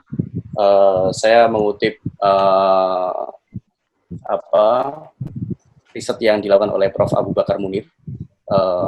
Yang paling penting memang keberadaan Special Enforcement Entity ini ya.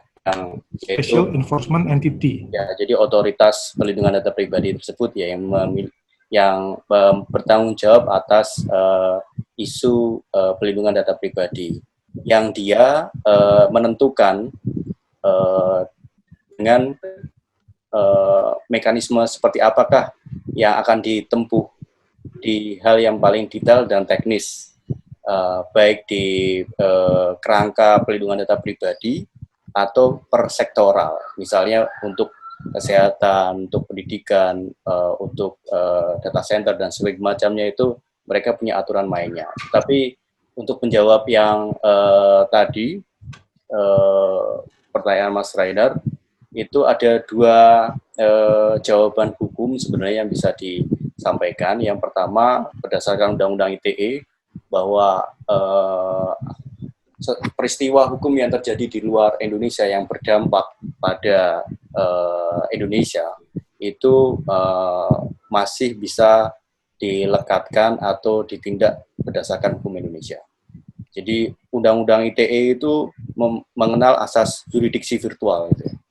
Yurisdiksi virtual, oke. Ya, jadi apa yang terjadi yang efeknya berimbas pada Indonesia, pemerintah Indonesia atau penegak hukum Indonesia itu bisa melakukan upaya hukum. Dan yang kedua, di KUHP juga ada asas nasional aktif dan pasif, di mana itu juga bisa diberlakukan bagi kejahatan-kejahatan yang dilakukan di luar negeri. Atau orang Indonesia yang berada di luar negeri, tetapi terdampak kejahatan. Jadi, Jadi selain itu, kalau kita lihat di perbandingan hukum pribadi berbagai negara, sebenarnya ada prinsip-prinsip di mana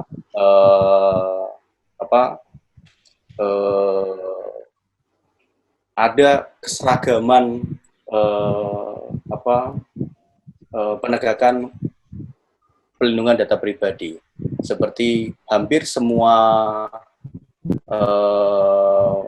negara itu memiliki misalnya pembedaan antara data pribadi biasa dan data sensitif misalnya. Nama misalnya itu data biasa, tapi berkaitan dengan kecenderungan politik dia itu merupakan data sensitif yang perlu dilindungi. Dan bagaimana negara memonitor dan melindungi data-data sensitif ini, termasuk data kesehatan misalnya, itu lebih diprioritaskan. Dan barangkali ketika ada efek di luar negeri atau threat aktor dari luar negeri yang mengancam data-data sensitif warga Indonesia, maka otoritas itu atau pemerintah harusnya lebih progresif melakukan penegakan hukum. Baik, Pak, terima kasih banyak. Mohon maaf, saya potong sedikit karena masih ada 3 pembicara lain yang masih menunggu. Saya ingin sebelum nanti dengan Pak Rudi tadi belum presentasi, Pak ya. Tapi izinkan saya untuk bertanya berikutnya kepada Pak Sunu Widiatmoko dari AFPI. Pak Sunu, selamat sore. Pak Renner. Hai Pak Sunu, apa kabar? Hai Pak. Terima kasih Pak sudah bergabung di webinar ini. Pak Sunu, pertanyaan saya mengenai data RUU PDP nih Pak ya. Perihal data analytics dan untuk kebutuhan profiling. Yang kita tahu kan transaksi digital di konsumen sekarang memerlukan sharing informasi data pribadi, kemudian kebiasaan komersil ini dijadikan untuk kebutuhan credit compliance gitu, katakanlah. Pertanyaan saya, AFPI ini kan kita sudah tahu punya inisiatif FDC Pak ya, Fintech Data Center. Mungkin bisa diceritakan secara briefly latar belakang, kemudian manfaat FDC untuk anggota, untuk regulator, untuk publik. Lalu mungkin juga bisa di-share best practice dari sektor fintech, cara mengelola data pribadi yang masih memberikan kedaulatan untuk personalnya dan di NKRI gitu Pak. Oke, satu-satu dulu Mas ya. Mas Renner. Jadi gini, saya ingin menceritakan terkait dengan FDC dulu nih. Jadi FDC ini sebetulnya suatu boleh kita bilang ini sebetulnya adalah upaya kita untuk melindungi diri para pelaku dari tingkat fraud awalnya ya. Awalnya itu sangat banyaknya fraud yang ada terkait dengan aplikan untuk pinjaman. Nah, oleh karena itu kita membentuk suatu FDC yang sebetulnya fintech data center ya, tapi mungkin itu lebih ke arah kayak database repository. Jadi database yang berisi seluruh aplikasi yang akan apply atau yang sudah apply, yang sudah pinjam, bagaimana performance-nya, itu semua terhubung dalam satu sistem informasi terpusat yang menghubungkan seluruh anggota asosiasi yang sejumlah 158 anggota. Nah, kenapa itu sangat sangat penting? Tadi saya sudah sampaikan, ini untuk melindungi kita dari fraud. Kemudian yang kedua, ini juga upaya kita untuk menghindari adanya over lending, karena kita jadi tahu bahwa seseorang minjamnya ternyata lebih dari 1, lebih dari 2, atau lebih dari 10 platform. Jadi ini upaya kita untuk cross-checking, karena AFPI ini anggota peer-to-peer lending itu tidak terhubung dengan Slick. Jadi kita memiliki sistem sendiri sehingga kita bisa tahu apakah orang ini juga memiliki pinjaman di tempat lain. Jadi sebetulnya ini lebih ke arah untuk credit scoring terkait dengan resiko seseorang peminjam. Nah, kemudian berikutnya terkait dengan masalah terkait dengan PDP. Mungkin saya ingin mengkoneksikan dengan apa dari PDP ya. Sebetulnya kami dari AFPI ini sangat mengharapkan PDP ini segera diresmikan, karena menurut kita ini sebetulnya merupakan korban dari adanya akses data yang oleh pihak-pihak yang tidak bertanggung jawab gitu ya. Jadi apa yang terjadi kepada fintech ilegal itu sebetulnya merupakan contoh kriminal yang menurut saya harus ditangkap apabila begitu PDP ini disahkan, karena sanksi pidana kepada orang yang mengakses data untuk tujuan memperkaya diri dan tidak sesuai dengan perundangan yang berlaku, menurut saya itu merupakan pelanggaran terhadap PDP ini sendiri. Jadi kita melihat bahwa sebetulnya kita ingin, ini terkait dengan FDC tadi, jadi kita itu ingin membangun suatu masyarakat digital, financial digital yang bertanggung jawab. Jadi kita ingin segala sesuatu itu harus taat azas sesuai dengan prinsip-prinsip keterbukaan informasi. Nah, kita sangat senang apabila PDP ini bisa segera direalisasi. Terkait dengan catatan, kalau gitu ada nggak catatan terhadap undang-undang ini? Kalau catatan secara spesifik mungkin tidak ya. Kita lebih melihat bahwa undang-undang ini kalau level undang-undang itu banyak mengatur yang terlalu teknis menurut saya. Jadi banyak hal yang semestinya bisa diselesaikan atau dijawab dalam bentuk peraturan pemerintah. Terutama terkait dengan masalah detail-detail teknis tentang hari penyerahan, kemudian kami juga melihat terkait dengan sanksi-sanksi itu mungkin sebaiknya diatur dalam bentuk PP, karena kalau ini di level undang-undang, sedangkan kita tahu bisnis di dunia digital ini juga dinamikanya cukup cepat gitu ya, dinamikanya cukup tinggi, sehingga kita melihat bahwa kalau seandainya undang-undangnya terlalu rigid dan teknis, nanti agak kerepotan pada saat dunia usaha atau dunia bisnis sudah bergeser dari sisi realitanya. Itu yang menurut saya. Oke, betul, menarik Pak. Tadi Bapak bilang kan RUU ini jangan rigid ya kan, ada beberapa harus mungkin dijadikan gitu ya. Melihat industri fintech, kemudian startup yang sangat dinamis, inovatif, dari Avtech dan AFPI mungkin melihat ada isu lain nggak yang mungkin spesifik yang menjadi sorotan rekan-rekan pengurus. Kalau tadi kan Pak Jamuluddin Isa bilang specifically kalau di ABJI itu transfer cross boundaries gitu ya, lintas negara. Kalau dari sisi fintech, apakah RUU ini bisa mengantisipasi dinamika industri yang pasti berevolusi ke depannya? Gini, pertanyaan terkait dengan PDP ini sebetulnya mirip dengan kalau kita samakan dengan apa yang di Eropa dengan GDPR ya. GDPR. Memang kalau kita boleh jujur melihat ini sebetulnya berkiblat kepada GDPR. Tetapi yang dianggap sangat memproteksi dan menurut saya memberikan rasa nyaman. Which is kita semua sepakat bahwa rasa nyaman untuk pengguna itu sangat penting. Karena bagaimanapun industri ekonomi digital ini terkait dengan masalah kepercayaan atau trust. Di mana bocornya data itu menjadi distrust, ya kan? Jadi orang tuh menjadi nggak percaya untuk pakai. Nah, undang-undang ini mencoba menanggulangi masalah distrust tersebut. Tetapi kita juga harus melihat potensi ke depannya dari sisi dalam hal dinamika kegiatan ekonomi digital ini berkembang, apakah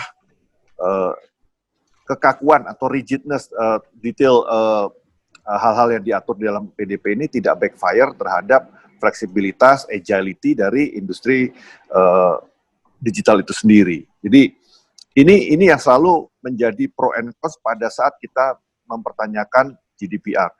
On one side, bagus, saya sebagai pelaku bagus, tapi kita juga harus was-was.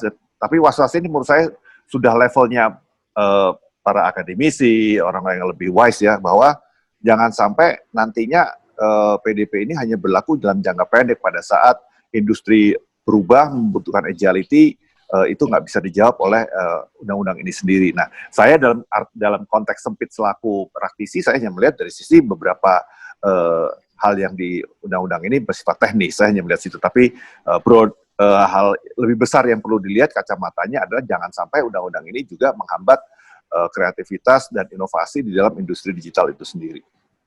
Ya. Oke, terima kasih Pak Sunu. Mungkin bisa standby dulu, sementara saya beralih ke pembicara yang lain. Pak Rudi dari Abdi. Selamat sore Pak. Sorry, tadi kan Bapak bilang dipersilakan yang lainnya dulu. Sekarang kita kembali ke Bapak nih. Mengenai Quo Vadis, kedaulatan data. Silakan Pak Rudi dengan presentasinya. Mungkin bisa di-share ya. Saya share sebentar. Ya.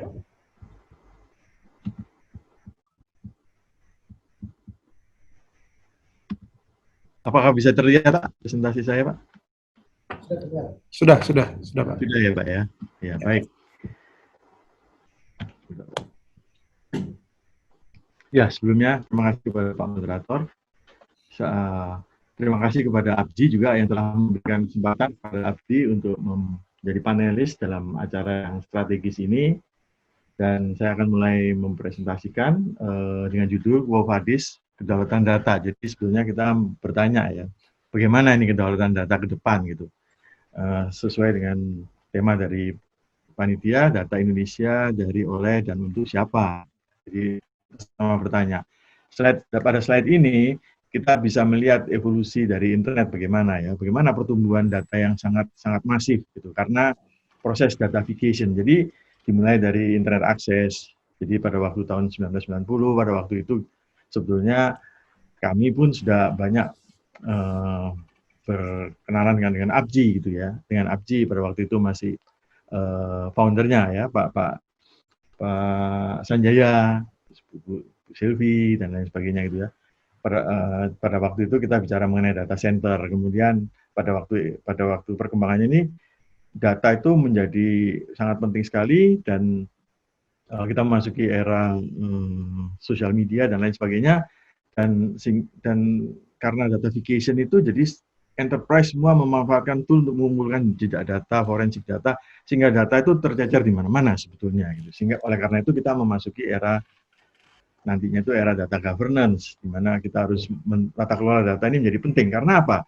Karena tadi itu, jadi karena data tadi yang yang sudah semakin tidak bisa, yang harus semakin diatur itu ya dengan data governance, maka kita bicara mengenai kedaulatan data. Jadi kedaulatan data itu bukan hanya kita bicara dengan perusahaan OTT global misalnya, tapi juga dengan deep web dan dark web ini. Jadi bagaimana kita melindungi data masyarakat seperti nanti pesannya Pak Jokowi gitu ya, terhadap kepemilikan data yang ada di luar negeri maupun juga yang ada di deep web dan dark web, yang di situ juga banyak sekali toko-toko yang menjual data-data yang ilegal gitu ya. Baik, ya jadi ini jelas juga dengan pidato Presiden Jokowi tahun lalu pada waktu 17 Agustus tahun lalu, beliau mengatakan data itu kekayaan baru bangsa Indonesia. Jadi dan beliau juga menyatakan bahwa pemilik data terbesar itu Google dan Facebook sangat besar sekali karena datafication, dan mereka ini akhirnya bisa mengetahui apapun yang dilakukan oleh penggunanya gitu ya. Jadi oleh karena itu Indonesia jelas pernyataan dari Presiden tahun lalu di acara di DPR waktu itu harus menjaga kedaulatan data dengan menguasai data, pengumpul data, karena mereka ini bisa melakukan apapun mengendalikan pemilik data. Jadi di sini jelas sekali hak WNI atas data pribadi harus terlindungi, dan tahun lalu pun beliau mengatakan regulasinya pun harus segera disiapkan. Jadi memang data itu adalah the next oil, the next gold gitu ya. Jadi dan perang depan itu bukan dengan land atau capital gitu ya, tapi sebenarnya perang ekonomi ini. Dan perang ekonomi itu kuncinya adalah regulasi. Jadi regulasi ini penting sekali karena dengan regulasi itulah mereka bisa mengatur ekonomi satu negara gitu ya. Jadi di sini jadi ke depan itu kita bukan lagi perang dengan merebut tanah, merebut kapital, merebut resources, tapi data itu menjadi resources, dan ekonomi itu menjadi sangat penting, di mana regulasi itu menjadi menjadi sangat strategis gitu. Tadi sudah dijelaskan oleh Profesor Awaludin bahwa ini banyak sekali peraturan-peraturan terkait data. Yang di atas itu adalah data yang terkait dengan pemerintah, yang di tengah itu terkait dengan semua warga negara Indonesia, undang-undang IT, dan yang di bawah itu adalah yang ada di Prolegnas. Saya mungkin cepat saja. Nah, kemudian saya coba melihat bagaimana evolusi kedaulatan data, karena topik dari webinar ini kan kedaulatan data. Jadi kalau kita lihat sebelumnya itu sebetulnya kalau sekarang kita lagi bicara mengenai RUU perlindungan data pribadi, maka sebelumnya itu Pak Rudiantara sudah juga menyiapkan, karena beliau mungkin sudah tahu bahwa tahun 2016 sampai sekarang pun RUU ini belum keluar. Jadi beliau cepat membuat permen sebagai sementara, jadi kita mempunyai paling tidak perlindungan data pribadi meskipun masih dalam bentuk permen gitu ya, karena RUU-nya sendiri ini akan memakan waktu cukup lama. Jadi paling tidak kita ada permennya, dan permennya ini sebenarnya cukup bagus. Nanti kita bisa melihat cukup bicara mengenai national interest. Jadi oleh karena itu kalau kita melihat peraturan-peraturan yang ada, peraturan-peraturannya, kita tuh seakan-akan peraturan yang lama itu mementingkan national interest, dan kalau yang baru ini banyak sekali economic dan business interest-nya gitu. Jadi kita bertanya, Quo Vadis kedaulatan data RI ini bagaimana? Karena kelihatannya itu akan menjadi lebih liberal dan terbuka. Itu juga dengan surat edaran Menkominfo yang kita nanti lihat di slide berikutnya gitu ya. Slide berikutnya. Nah, jadi ini kita coba bandingkan dari peraturan yang lama PP 82 kemudian dengan PP 71, di mana kalau PP 82 itu ada kata-kata yang sangat national interest-nya tinggi gitu ya, misalnya wajib ditempatkan di Indonesia gitu, di wilayah hukum NKRI gitu, dan untuk kepentingan penegak hukum dan perlindungan data warga negara Indonesia. Jadi jelas sekali national interest-nya itu tinggi gitu ya. Dan meskipun ada sedikit masalah dikit, yaitu karena PSI untuk keperluan publik itu menjadi debatable. Publik itu siapa? Nah, banyak yang kalau perusahaan-perusahaan OTT global mereka mengatakan publik itu pemerintah gitu. Jadi mereka tidak diatur oleh, tapi semangatnya tadi penegakan hukum untuk di wilayah NKRI-nya itu yang mempunyai semangat national interest yang tinggi gitu, yang harus patut kita hargai. Semestinya perubahannya ini memperbaiki yang tadi itu, jadi berlaku untuk bukan hanya untuk publik tapi juga untuk private gitu ya. Nah, kalau kita lihat di PP 71 misalnya, itu sekarang sudah malah PSE lingkup publik itu ada perkecualiannya. Nah, ini agak aneh juga. Kenapa perkecualiannya ada di otoritas keuangan, itu ada di publik, padahal yang penting sekali itu justru juga otoritas keuangan di private sektor, terutama bank asing misalnya begitu ya. Jadi ini juga agak aneh, mengapa perkecualian otoritas keuangan itu ada di pemerintah, di publik, bukan di private. Jadi tidak, kalau kita lihat ini. Kemudian di situ juga dikatakan pada pasal 21 ayat 1-nya, PSI private ini, jadi swasta, itu bisa menyimpan datanya di luar negeri gitu.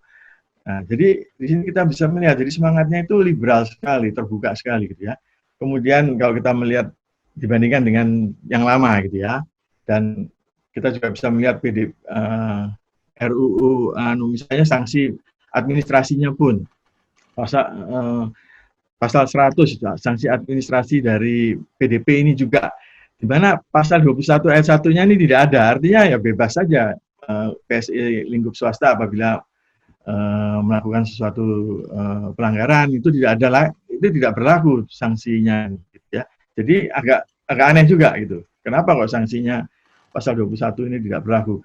Dan kalau kita lihat PP 82 itu perkecualiannya itu diatur pada itu saya tidak boldkan, instansi pengawas pengatur sektoral. Jadi pada waktu PP 82 itu mengerti bahwa banyak sektor-sektor yang memang perlu peraturan khusus, misalnya finance, misalnya keuangan gitu ya, itu kan penting sekali. Jadi mereka mempunyai otoritas khusus.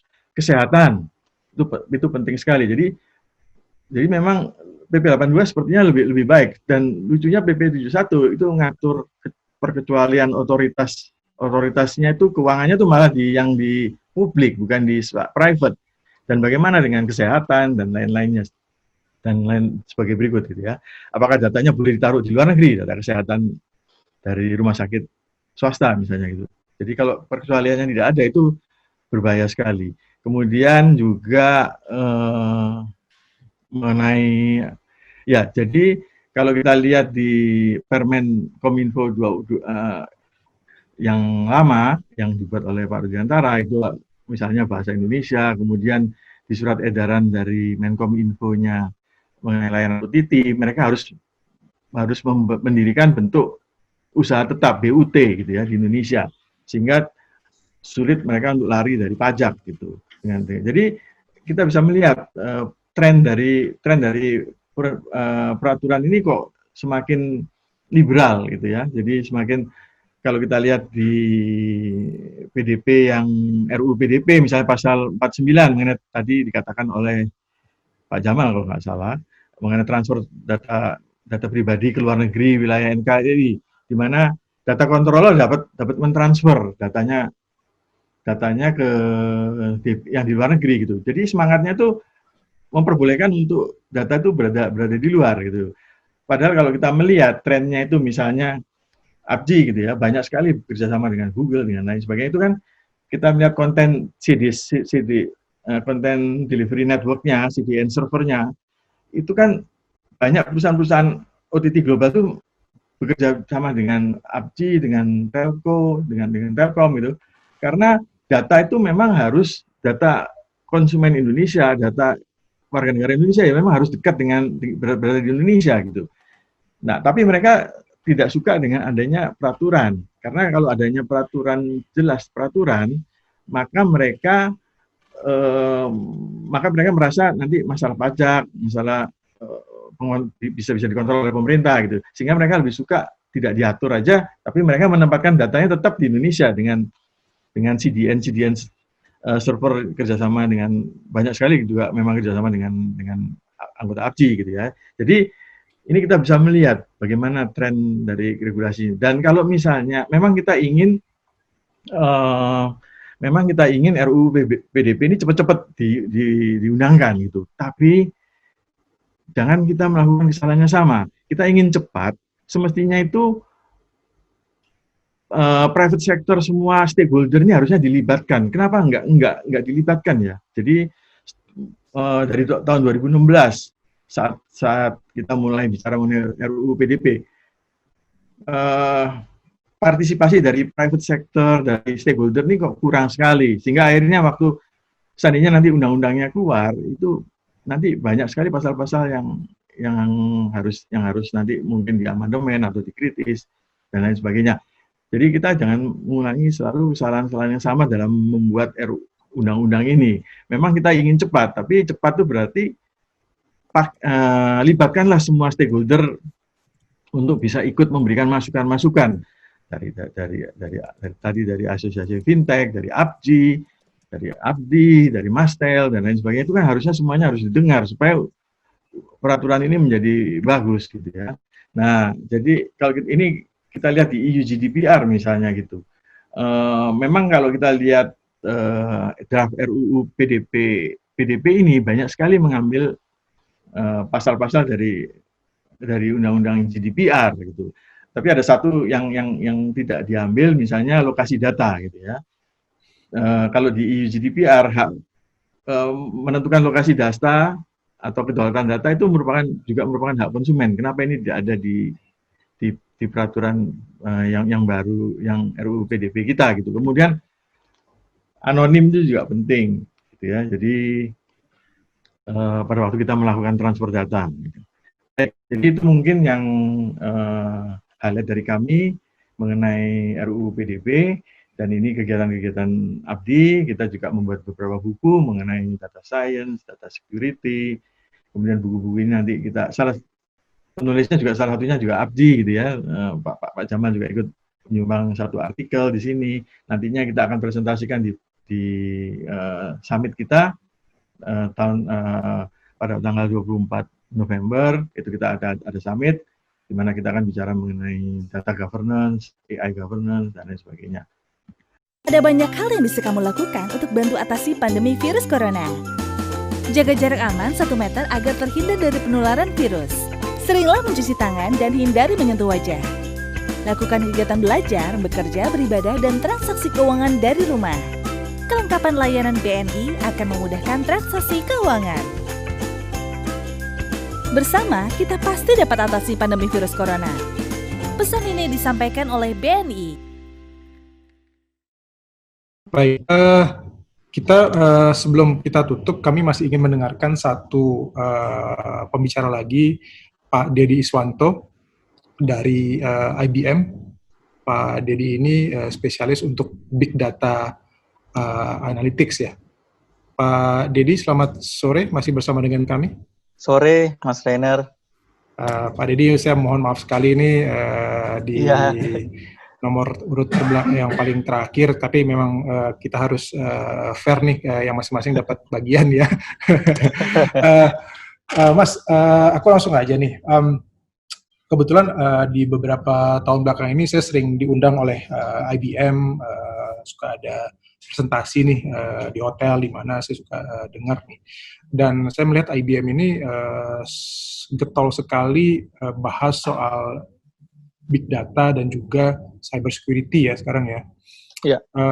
Dan kita tahu sekarang udah cross border nih Mas, seperti yang tadi Ketum Abji bilang, transfer data lintas negara itu sudah tidak terelakkan lagi mungkin.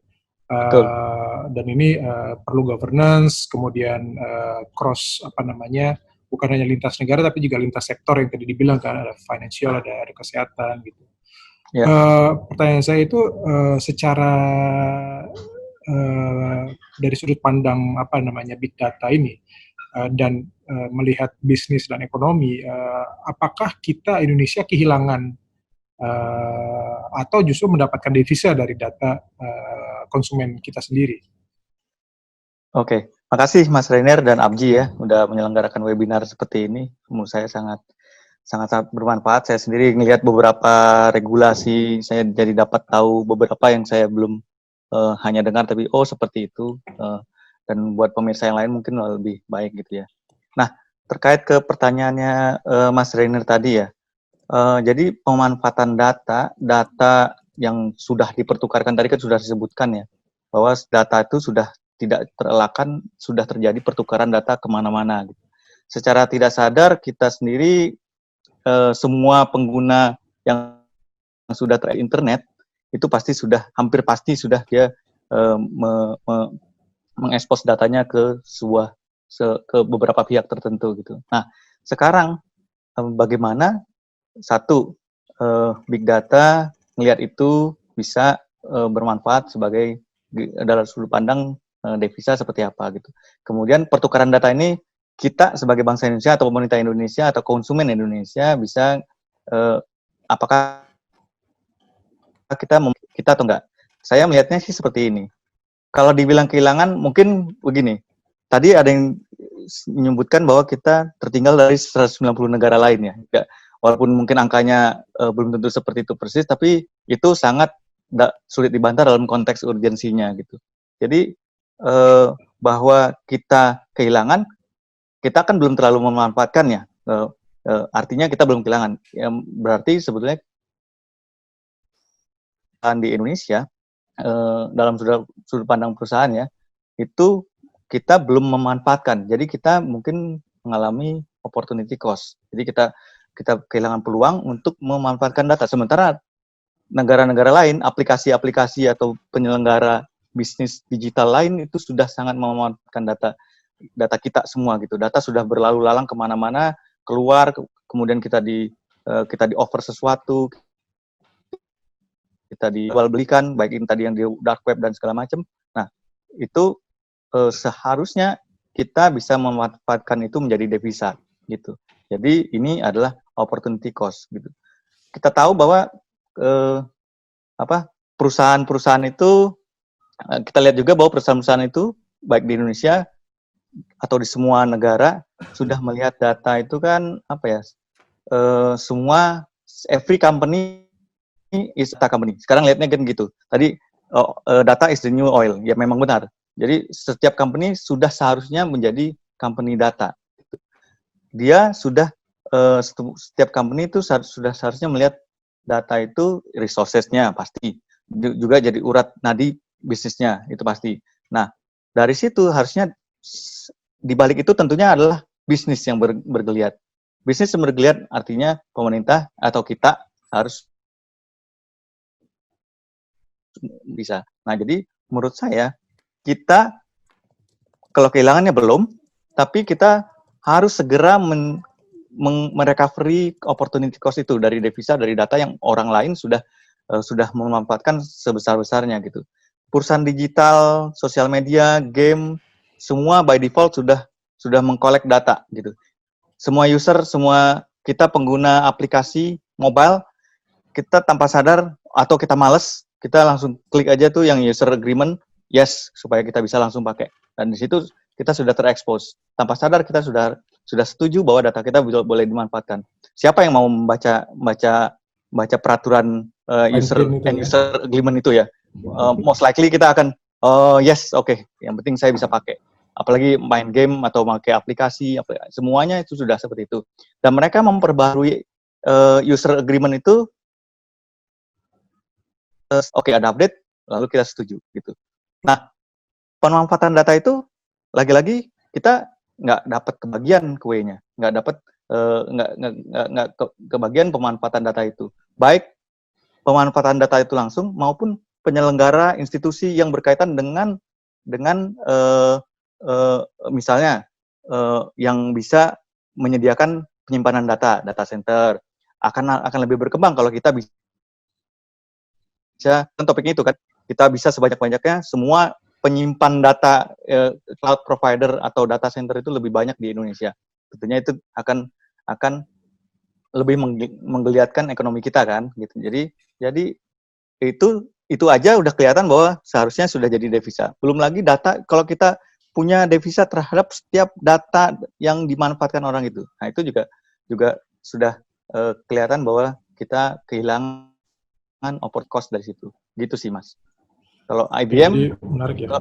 Dari IBM melihatnya, kami sebagai salah satu konsultan gitu ya, konsultan dalam big data, itu kami sangat concern dengan perlindungan data juga. Kami juga sangat mendorong, membantu setiap penyelenggara yang terkait dengan data untuk bisa memanfaatkan data mereka, baik itu untuk perkembangan bisnisnya maupun data itu langsung. Gitu sih. Oke. Pak, dari IBM sebagai konsultan bisnis gitu ya, konsultan bisnis dan teknologi, melihat perkembangan RUU PDP ini, kira-kira ada usulan apa supaya RUU ini mengatur tapi juga memberikan semacam fleksibilitas supaya para pemain bisnis dan ekonomi Indonesia bisa merasa manfaatnya dan kepentingan ekonomi nasional bisa menjadi lebih maju. usulan pertama sih pertama selain ke pemerintah dalam supaya lebih lincah ke regulasi dan ngedorong.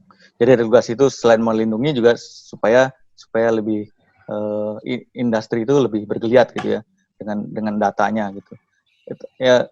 Sebelum ke sana, yang pertama adalah ke semua pelaku industri di Indonesia sudah seharusnya sebaiknya melihat data itu sangat penting. Sejauh ini sebagian sudah melihat data itu adalah penting, tapi belum menjadi tadi kitanya bahwa data itu adalah resources, data itu adalah urat nadi bisnisnya gitu. Sekarang masih banyak data itu sebagai enabler, gitu, hanya pendukung gitu. Sekarang banyak company sudah melihat data governance, data kelola data, dan juga sudah menjadikan sudah membentuk organisasi data tersendiri gitu. Mungkin di 5 tahun ke belakang itu data itu hanyalah salah satu unit yang dibawa dalam IT gitu ya.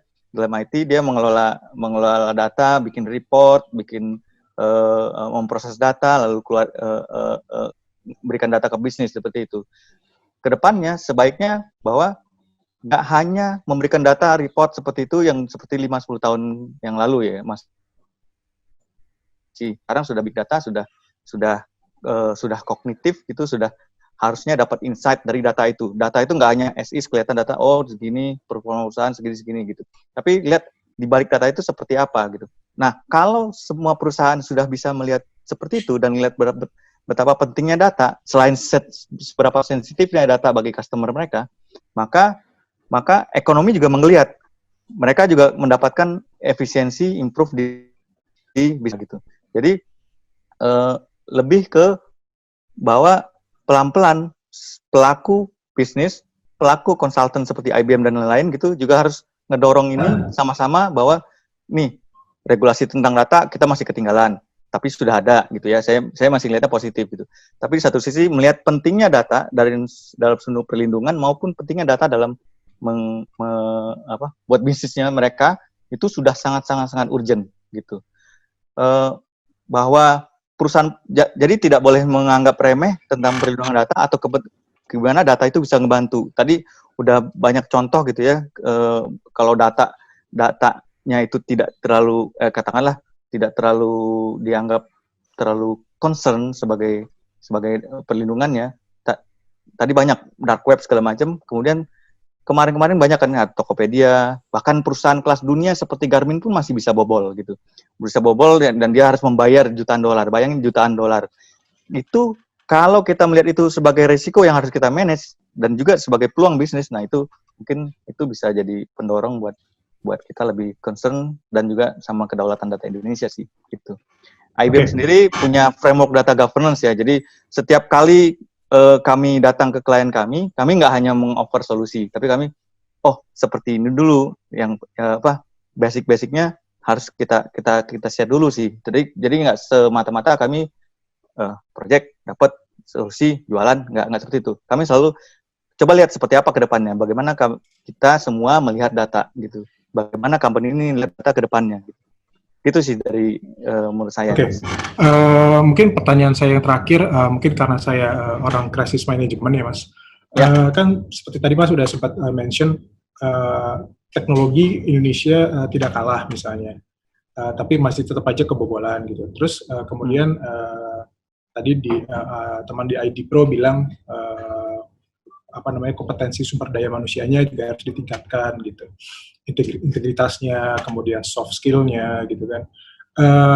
Dari Mas sendiri dari IBM melihat para pelaku bisnis di Indonesia yang sudah IBM konsultasikan, dari level bisnis yang skala bisnis yang berbeda-beda, mulai dari startup, konglomerasi maupun perusahaan yang sudah besar, BUMN mungkin. Kesiapan mereka dari sisi crisis management dan cyber security seperti apa, Mas? Saya sendiri sebenarnya bukan orang cyber security ya, tapi di balik data, setiap diskusi data bisa kelihatan gitu ya. Kesiapannya beda-beda gitu. Mohon maaf, di kebanyakan institusi pemerintahan yang saya sering diskusi, kebanyakan masih lebih sedikit tertinggal dibandingkan yang misalnya bahkan startup gitu, startup atau bahkan juga ya kalau kelas internasional seringnya ya gitu. Karena mereka sudah punya standar dari luar ataupun juga mereka sudah ada yang udah aware. Dari konglomerasi juga kembali ke C-level mereka itu bagaimana melihat data dan bagaimana mereka melihat pentingnya data, melindungi data customer mereka bagi bisnis mereka kembali gitu.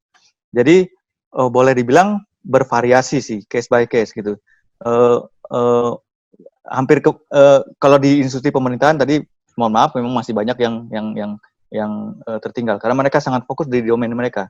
Nah di situ seharusnya sih peluang juga buat kedaulatan data Indonesia lagi, bahwa kalau ini semua orang punya expertise-nya gitu ya. Semua pelaku domain di institusi atau di kementerian atau memang mereka fokusnya di sana gitu.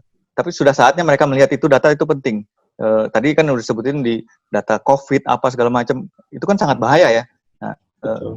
Jadi itu sudah saatnya pelaku yang pemangku keputusan dari data itu udah melihat itu lebih penting, sangat urgent gitu. Melindungi data itu justru balik lagi melindungi mereka gitu. Iya. Jadi melindungi data balik melindungi mereka. Security is everyone business. Ada yang bilang gitu kalau nggak salah gitu ya. Jadi kalau semua itu sudah pelan-pelan masuk ke semua pemangku bisnis, keputusan, harusnya kita bisa lebih improve gitu. Oke, jadi kalau saya lihat yang tadi Mas bicarakan, practice what you preach ya. Kalau misalnya pemerintah sendiri pengen datanya berdaulat, ya institusinya juga harus siap dari sisi infrastruktur teknologi, cybernya dan juga data security-nya ya. Betul sekali. Ya. Oke, teman-teman, bapak-bapak semuanya dari para asosiasi teknologi yang berbeda-beda, terima kasih banyak sudah menyediakan waktu hadir dan berbicara di forum diskusi ini. Terima kasih kepada Abji, Pak Jamalul Iza, kemudian Pak Rudi Rusdiah dari Asosiasi Big Data, Pak Hendra Surya Kusuma dari Asosiasi Data Center Provider, kemudian Pak Sigit Puspito dari Masyarakat Telematika, Mastel. Pak Sunu, terima kasih. Pak Sunu Widiatmoko dari AFPI, terima kasih sudah bergabung. Pak Awaludin Marwan dari Universitas Bayangkara, terima kasih. Terakhir Pak Deddy Iswanto dari IBM, terima kasih banyak. Teman-teman, para pemirsa di sosial media, netizen, semoga apa yang kita bicarakan, diskusikan pada siang sore hari ini bisa bermanfaat, dan mudah-mudahan dari seri-seri ABJI sebelumnya dan yang akan datang, kami bisa memberikan masukan yang berarti tentang pertumbuhan dan perlindungan teknologi, data, dan bisnis di Indonesia. Semoga kami bisa membuat sebuah white paper menjadi sebuah policy recommendation, bukan hanya sekedar wacana, dan ini bisa menjadi sebuah kemajuan bersama. Sekali lagi terima kasih Bapak-Bapak atas partisipasinya. Saya tutup acara diskusi ini. Selamat sore. Jaga kesehatan. Sore. Terima kasih semua. Terima kasih semuanya. Sama Pak Rifan.